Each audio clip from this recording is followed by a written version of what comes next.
Plato's Concept of Nous by Dave Marsland of Cardiff Theosophical Society.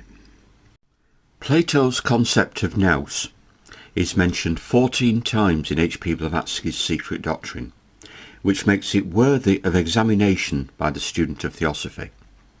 In one instance, Nous is compared to Mahat, the first principle of universal intelligence and consciousness. At its most basic level, Nous refers to a type of intelligence or knowledge which is not accessible through the senses of ordinary human reasoning.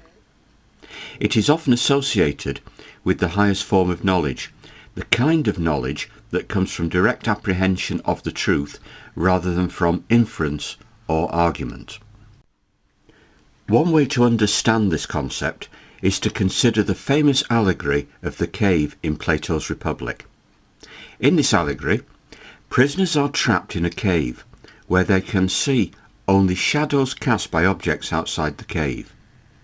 One of the prisoners is eventually freed and sees the real objects outside of the cave. This experience of seeing the truth directly rather than through shadows or illusions is an example of Nous.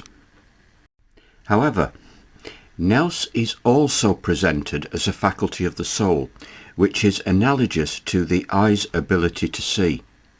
As such, it is linked to the idea of the soul's journey towards enlightenment and ultimate unity with the divine. In this sense, Nous is not just a passive receiver of knowledge, but an active participant in the search for truth. Some scholars have argued that Nous should be understood as a form of divine illumination or inspiration, which allows the soul to grasp the ultimate reality of the universe. Others have suggested that it is a kind of intuitive reasoning or intuition, which allows us to arrive at knowledge that cannot be reached through analysis and argument. Despite the many different interpretations of Nous, one thing is clear: it is a central concept in Plato's philosophy, and one which he returned to throughout his works. Whether seen as a faculty of the soul, a divine gift, or a form of intuition, Nous represents the highest form of knowledge and understanding, which can only be attained through intense contemplation and philosophical enquiry.